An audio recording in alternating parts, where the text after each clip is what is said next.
day, they would actually change out their street clothes into their working clothes and their safety gear, and then they would raise their street clothes up into their locker, and they would go to the board over here, and they would change their ship from out to in. Any guesses why they actually used a board like this back then?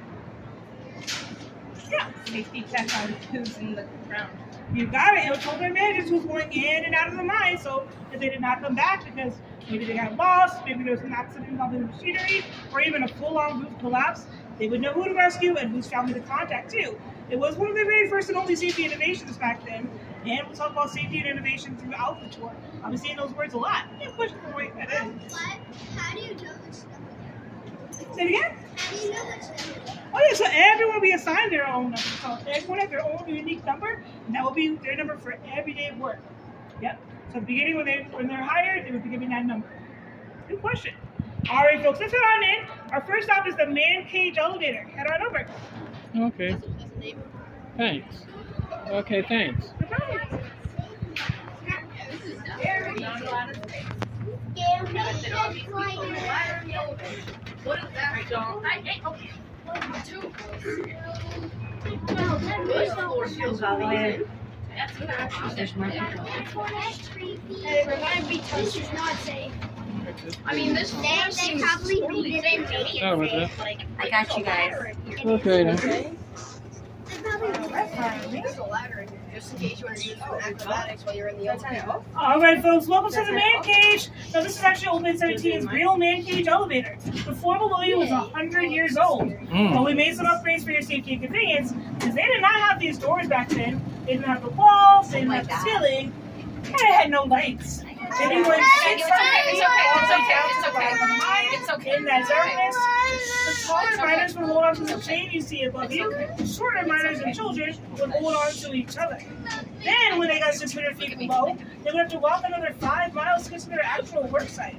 That entire journey down, including that 5-mile walk, was also completely unpaid. Not fair for the miners at all. We'll talk about the unfairness in just a moment when we go to the rotary dump to talk about the payment system. So, next stop is there, but before we get there, in this elevator they had up to 40 people at a time. Definitely doubled our floor size, so definitely a tight squeeze going down. Again, next stop is rotary dump, so follow me to the left. Watch your step. Why do lights? Let's see. 40 people with no walls, no ceiling, no lights.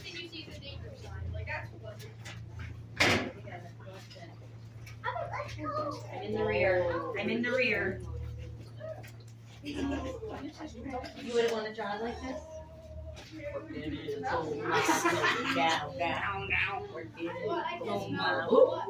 Excuse me? There's a chair for you. Wait, so is this the wheel price? So yeah, we built it to model the real place. Good question, yeah.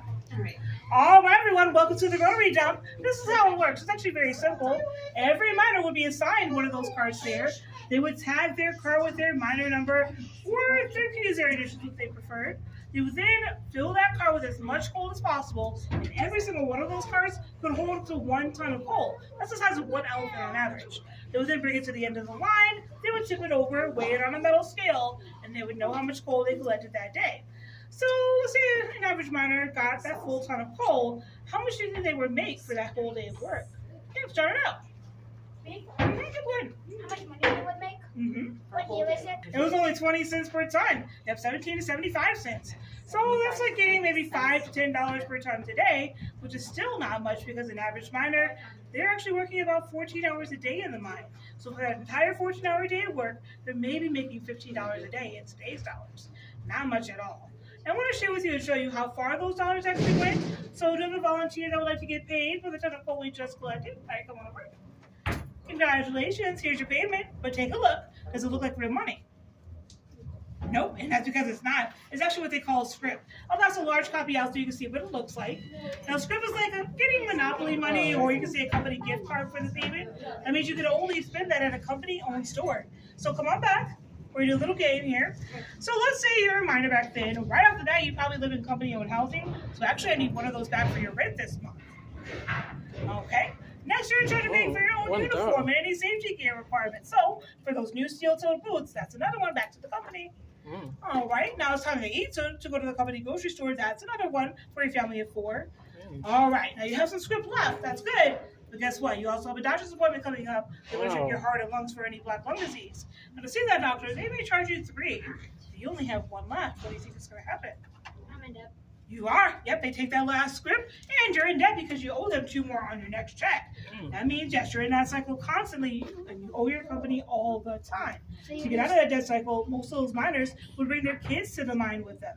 Anyone 8 to 12 could help above the mines. Anyone older than 12, they could help down below with the adults. Sounds fun and exciting to bring your kids to work, but not really, because it's not a question of if, but when they get her working in the mines. So because of that, they formed a labor union. Those unions actually had them go on strike, and thanks to those striking miners, they were able to get real money, better working hours, better working pay, and important child labor laws as well. So we actually thank those striking miners for the positive legislation that we have in place today, like the 9 to 5, the 40-hour week, and yes, child labor laws as well. All right, I'll take that large script, and now we're going to move on to safety innovation, because that was actually a form of social innovation. We'll move on to safety next by adding up to the safety bar. Watch your head and step again. All right, thank you. Come on up.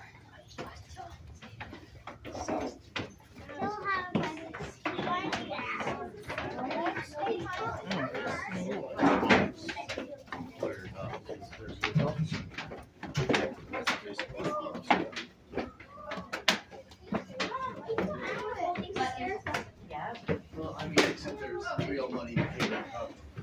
You want to sit up there, see if Mom, are you gonna sit? Here, you. Are you gonna sit? So you can see what the motion here. Oh, is this where the miners got boosted? All right, folks, we have everyone up, so come on in and let's talk about safety. It's okay. Just Now, folks, what are some dangers you think could happen to you if you're working in the coal mine? Yeah, good. Sorry. Yeah. What else? Flooding for sure. You may have noticed that sump pump down there on the right coming up the stairs. That actually helps pump out that excess water because you're below the water table when you're in the mine. So yeah, flooding happen all the time. What else? That happen all the time too. Yeah, that's why they actually invented lamps like this. Oh, more, yeah.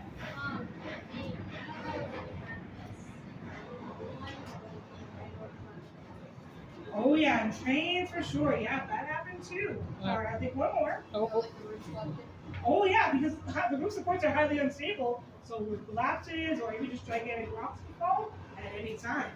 Yeah, so we have a lot of dangers in the mine, folks. Now, something that you're breathing that's also dangerous is actually the toxic gas. So, one, everything in the mine is highly flammable, even the coal itself. But there are 2 flammable gases you have to worry about too. The first one, you may know this one if you've ever heard the phrase canary in a coal mine. Maybe you heard that phrase, or maybe in Minecraft you played and seen that around. It's because they did actually bring those canaries down to the mine with them. They were the original carbon monoxide gas detectors. The way that it works is they would bring those birds down into the mine. It was singing pretty much 24/7. When they stop singing, that's the cue to get out of the mines, because they're choking on the carbon monoxide before we're to get to the miners' lines.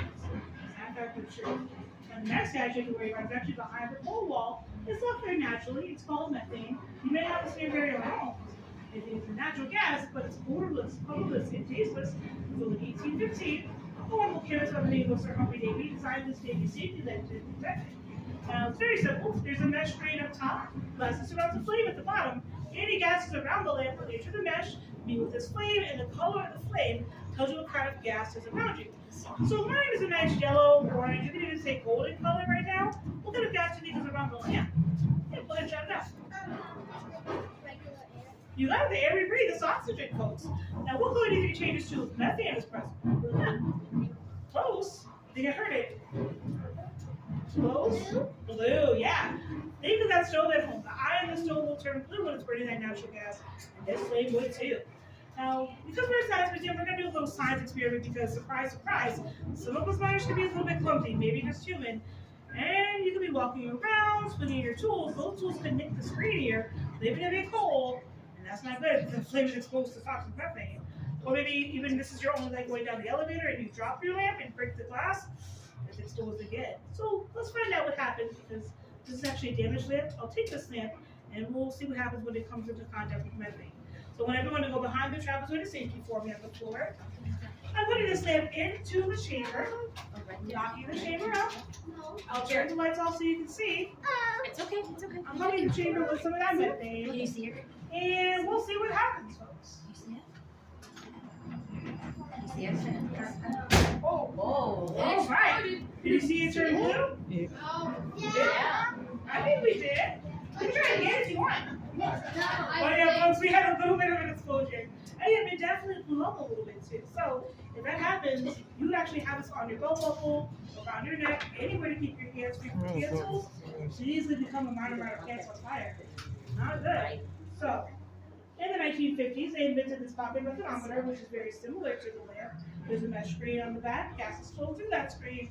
Instead of using a dangerous flame like this one, all you have to do is look for the digital number on the front, and you know the safety of the mines. Pretty convenient, pretty efficient, and also pretty expensive too. So if you're a miner, would you rather pay one of your script for the lamp, or up to $100 for the lamp? Yeah, most of those miners have the lamp for a very long time. In fact, the lamp has never been outlawed, and some countries are still using it today. But lucky us here in the States, the pocket methanometer is attached to most of the modern day machinery. So now all you have to do is look at your